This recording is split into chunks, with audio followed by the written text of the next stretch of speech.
आज ज्योतिर्लिंग के इतिहास और महत्व के विषय में आज हम काशी विश्वनाथ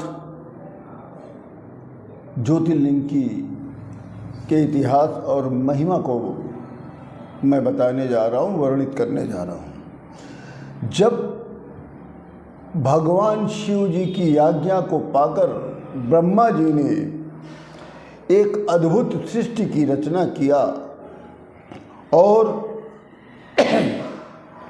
ब्रह्मांड का विस्तार 50 करोड़ योजन बताया गया। इयं चा सुबदालोके कर्मनाश करी मता मोक्ष प्रकाशिका काशी ज्ञानदामं सुप्रिया।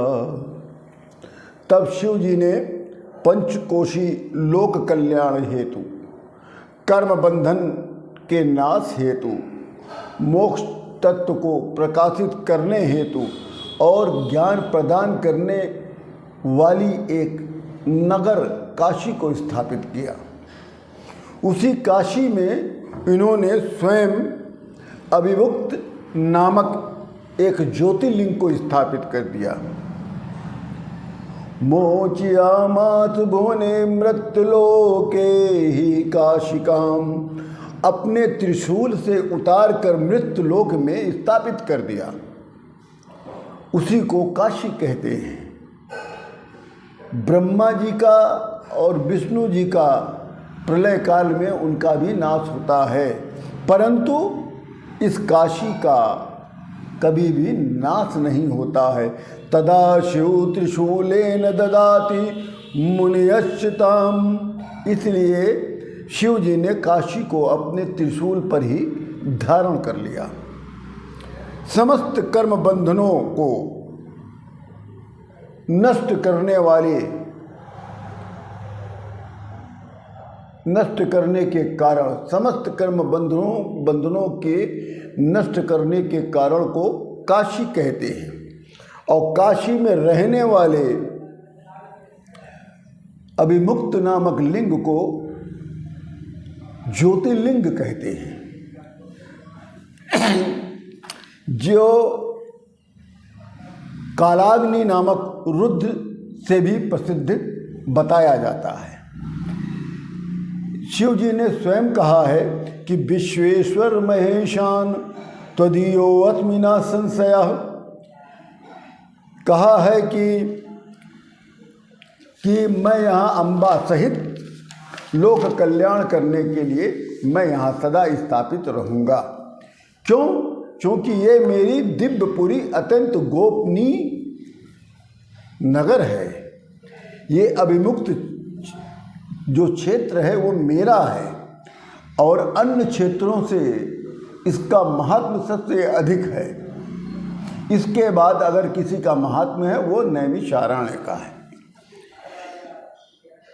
काशी का निर्माण स्वयं शंकर भगवान ने किया था और काशी में स्थित जो विश्वनाथ ज्योतिर्लिंग है उसका भी स्थापना स्वयं शंकर भगवान ने किया था।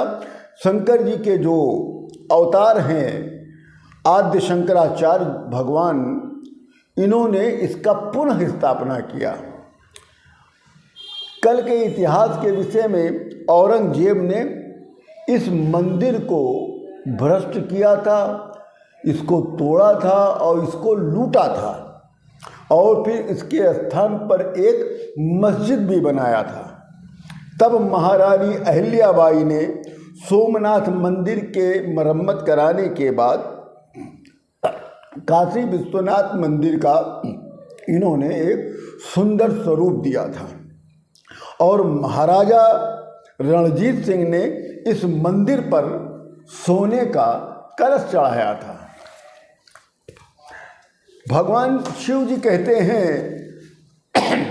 कि इस अभिमुक्त क्षेत्र अर्थात वाराणसी धाम में जीव प्राणोत्सर्ग काल में अर्थात मृत्यु काल में जगत गुरु रुद्र उसे तारक ब्रह्म प्रणव का उपदेश देते हैं, जिसके प्रभाव से काशी में होने वाली मृत्यु अमरत्व पाकर वो मोक्ष को प्राप्त कर लेती है। इसलिए इसे अभिमुक्त धाम का भी कहा जाता है। इसका त्याग करना अनुचित बताया गया है। और बाबा तुलसीदास जी ने भी श्री रामचरितमानस में एक दोहा लिखा है, मुकति जन्म मही जानी,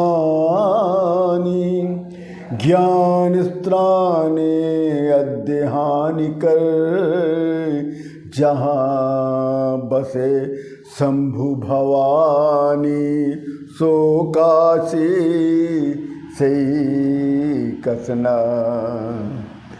इसीलिए इस काशी का कभी भी त्याग नहीं करना चाहिए। काशी 4 बातों का उपदेश देता है। काशी क्षेत्र जो है 4 बातों का उपदेश देता है। कहता है काशी का निवास सबसे पुण्यदायक है। दूसरा, इसके बाद महात्माओं का संग सबसे पुण्यदायक है। और तीसरा इसने बताया है कि गंगा जल का भी सेवन करना पुण्यदायक है। और चौथा बताया है शिव जी का पूजन करना अनिवार्य है। इसलिए काशी में निवास अवश्य करें। अगर आपका निवास नहीं है तो कम से कम साल में एक बार काशी नगर का, विश्वनाथ बाबा का और गंगा तट का दर्शन जरूर करें। जय जय शिव शंकर।